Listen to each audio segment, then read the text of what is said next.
смотри, я говорю, что такие вот. А?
you back up.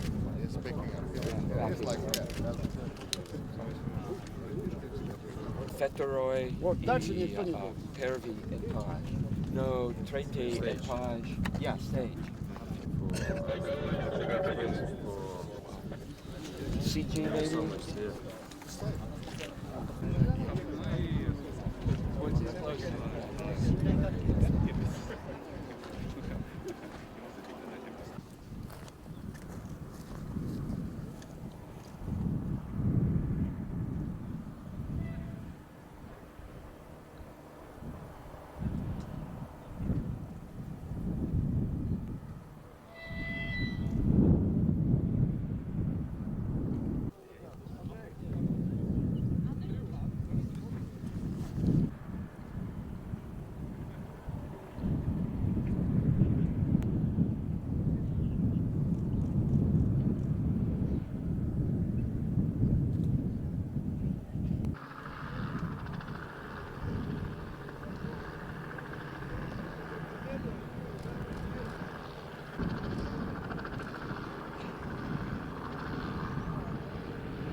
Peggy Whitson, Chief of the Astronaut Office, once again in Baikonur, but in stark contrast to recent launches, a picture postcard day for the launch coming up in the wee hours Wednesday. What are your thoughts here as we embark on yet another mission, but this time the mission that re-ups the crew to 6 and closes out the space shuttle era? Well, this is an exciting mission. Mike Fossum, Satoshi Furukawa, and Sergei Volkov are going to join the 3 crew that are already on orbit, getting us back up to a crew of 6. We're excited about it. They will be actually, in this next month, preparing for the last shuttle flight, STS-135's arrival in July. And all the activities are pretty much a prelude to that shuttle launch, because this space station crew, Mike Fossum and Ron Guerin, who's already on orbit, are going to actually be performing the EVA during the STS-135 mission. So that's kind of a unique novelty for this mission, in addition to the fact that obviously it's the last shuttle mission. Fossum, in the last 2 weeks here in Baikonur, has almost been like a kid in a candy store. You've talked to him. What are his thoughts, his feelings, just about on the eve of launch? Oh, he's really ready to go. He's looking forward to the mission. They have a great crew. They have great camaraderie in this crew, and I'm looking forward to just their interactions with the ground. I hope they'll enjoy them as much as we have during their training flow. Obviously, everybody talks about this bittersweet transition moment in history. What are your thoughts as pretty soon we are to depend on the Soyuz for the next foreseeable future, the near future, exclusively for rides up and down? Well, the Soyuz is a very reliable vehicle, and we have a good partnership worked out with our Russian counterparts. I think it'll work out. We are hoping for a replacement to fill our gap on the U.S. side as soon as possible, obviously.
Oh, yeah.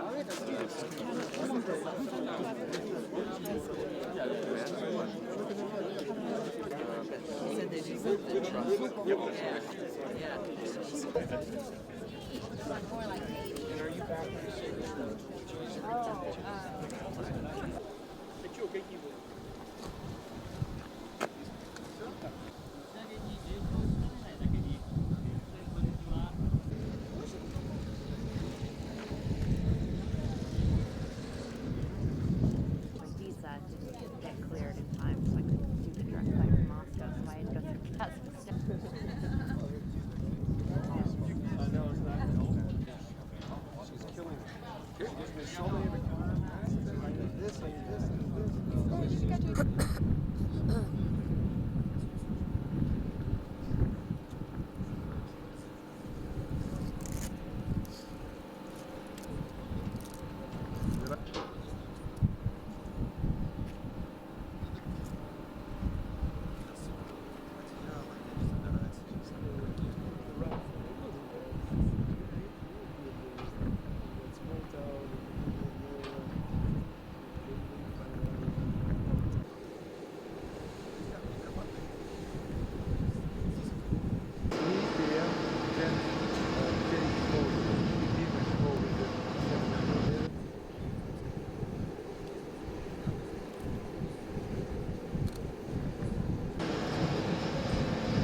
Mike Seferdini, International Space Station Program Manager. Mike, welcome to Baikonur as always. Today, another rollout for another upcoming launch. What is significant about this launch at this particular time in the wake of one shuttle mission on the cusp of the final shuttle mission coming up in a few weeks? Well, Rob, as you know, there's two answers to that. One is the technical answer that this period of time in the program where we had ATV flights, we had the 2 shuttle flights, all of those had to fit in sequence, and then we had the rotation of the crew, which we're in the middle of now. It was a technically challenge as things moved around. So this really represents one of the last steps in this relatively tight period. We have this launch of the crew to ISS, and shortly thereafter we'll have on the 20th of June the departure of the ATV, which has done a great job for us on ISS, and here in the last few days on orbit, it'll take the ISS to the highest orbit it's ever been in. So technically, it represents kind of the end of a kind of challenging period we've had on orbit. But also, as you know, this will be the last shuttle flight to ISS, and so this particular crew will see that historic event occur in the ISS program. Of course, ISS wouldn't be here without the shuttle program. We have means and ways to maintain the station without the shuttle. She was necessary primarily for assembly purposes. So in spite of the fact that we can live without the shuttle and the shuttle program, we'll miss her greatly, and this crew will see that last flight. And so it's a kind of a maybe not a sad moment, but it's a moment where we kind of reflect back and go, yes, assembly's complete. We're moving on with the utilization phase of the program, which is why we built the ISS in the first place. Once Mike Fossum and Satoshi Furukawa and Sergei Volkov reach the station, you have a rather sublime blend of veteran and first-time flyers, but a tremendous amount of experience. What challenges will they face during the bulk of their half-year in orbit that will span into the late fall timeframe? Well, this is a great time. The last shuttle flight brings up an enormous amount of crew supplies to get us almost a year's worth of supplies to orbit. And so the first thing they'll have to do is try to work with the shuttle crew to do the exchange of all the components, because the shuttle crew is going to be small this time. The smallest crew we've ever flown to ISS, 4 crew. And so the ISS crew will be more busy helping with the transfer, and it's Atlantis, which doesn't have the capability to stay on orbit as long as the other vehicles. And so the very first thing they'll have to do is add extra tasks to help us do all the transfers we need to do to get all of those supplies out of the MPLM and all of the components we want to take home in the MPLM back in the payload bay. But after that, we're going to transition our whole process to more of a utilization capability. And so they're going to help us with this transition where we're going to start thinking more of allocating time to utilization, and all the systems work will have to fit within what's left. Whereas up until this point, we've been operating a little differently. All the systems was the priority, and the utilization got what was left. And so this is a major transition for us as a program, and the crew will be a big part of helping us through that. Of course, the last thing is I expect, I'm cautiously optimistic by the end of their increment, they will see the first commercial vehicle fly to ISS. And while the training associated with that is not particularly over the top challenging in terms of crew time and capability, it will be a first, and with like all firsts, it can have its surprises, and so they'll spend a lot of time getting ready for that, and then of course implementing the actual docking when it does occur late in their increment. And the final question to that, Mike, is people are naturally interested in how the timetable is going for the development of SpaceX's Dragon and Orbital Science's Cygnus spacecraft, and whether or not, frankly, you feel confident that they're going to come online to pick up the baton here. Well, there's coming online, and there's coming online in time. Both of these companies are doing a tremendous job building their spacecraft. We interact with them every day. They've got a lot of bright young engineers, well equipped and very dedicated who are building what appear to be tremendous spacecraft. However, even the most experienced companies will project a date when a new system will come online. You see it in the aircraft industry is the one I can think of off the top of my head that we hear the most of, but miss their dates. So while I expect this to slip to the right some, I do expect them to come to ISS in the near future. And one of the reasons why we flew STS-135 was to give us the additional supplies on orbit in case they do tend to slip to the right a little bit. Today they're both shooting for the end of this calendar year, and we're optimistic. We're cautiously optimistic they'll make that. However, we have about a year's worth of margin in case they hit snags along the way, normal kinds of things you see in developing a new spacecraft, which you can expect. So I do expect them to be there. They may or may not be there on the current schedule, but we've got the margin in the systems to let them to take the time they need to do it right and ultimately get to ISS on a regular basis. And finally, of course, we're here in Baikonur because the Soyuz ready to launch.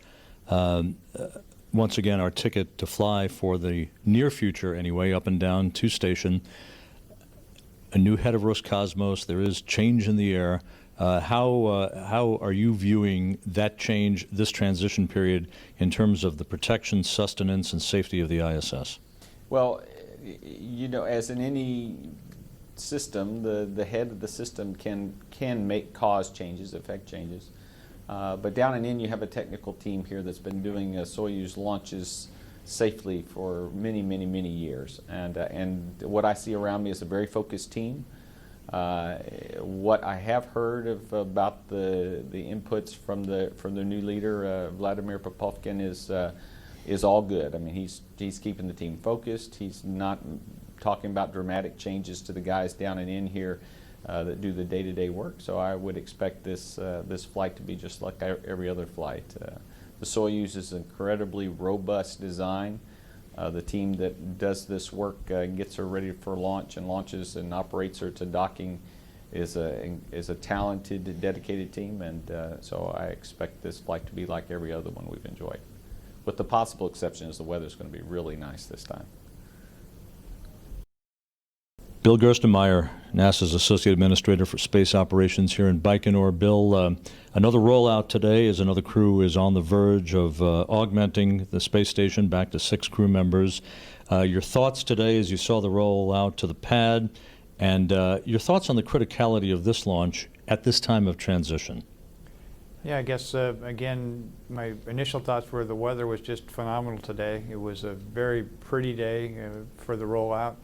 Again, the vehicle looked in tremendous shape and ready to go fly, which is a real tribute to our Russian partners of continuing to support the ISS as we added the additional Soyuzes to keep the crew complement at 6. I also think about the crew on board space station that are currently at 3, with Ron being our single person on the ISS, and I think it'll be exciting to get another crew member, to get Mike up there with him to continue with utilization. So I look very much forward to this next phase when we get 2 U.S. crew members back on orbit and we pick up that pace of utilization back on space station. You know, you look at the rollout today, you look at the operation, which has replicated itself for 5 decades now, and at this time, where so many vehicles have come and gone, and this choreography that we've talked about before, shuttle missions, cargo vehicles flying back and forth, the city in the sky that people call the International Space Station, this has been a fairly remarkable first half of the year, has it not? Yeah, I think when I just look at the vehicle traffic that's occurred this first portion of the year, it's pretty amazing. You know, the last shuttle flight was very demanding with the 4 spacewalks. Adding the AMS to space station was a big deal. Still, the progresses that are coming and going, the ATV that's currently docked, there was just recently a fairly large maneuver to reboost the space station with the ATV. That entire choreography and working all this out just kind of passes underneath the horizon, and folks don't see what's really going on or appreciate the complexity of what's happening in space. But the teams have done a tremendous job of staying focused, kind of keeping things moving forward, really planning to do the utilization and operations. I think it's also interesting in Soyuz, even though it looks like it's a repetitive kind of thing, we're seeing the new generation of Soyuz vehicles come online, the digital Soyuz. So even though it looks to us from the outside that it's just kind of the same vehicle, things appear repetitive, that's not the case at all. The Russians are continuing to upgrade, continuing to modernize, continue to look at the ways the vehicles operate and make improvements. So I think that's important for us to remember in the spaceflight community, that we stay sharp and we stay good by putting some new changes in, continuing to upgrade, modernize in small areas and keep moving forward. So just as the Russians are making small incremental changes that aren't very obvious to us, those are very important to the overall health of the station. And you see the same thing on board station. You know, Mike is redoing a bunch of components on station. We're going to increase our bandwidth next year so we can bring more data down, et cetera. So these look like static activities, but they are really not. They're continuing to grow and continue to expand and continue to get more capabilities. So again, it's a pretty amazing period, this first portion of 2011, as we kind of really execute all the things that we talked about doing in the years past. And the multinational facet of space station again receives an exclamation point with the arrival of Satoshi Furukawa. The Japanese are extremely excited about his presence on board, and again, if you look at the complexion of how station, from crew to crew, from mission to mission, it is a fairly remarkable activity.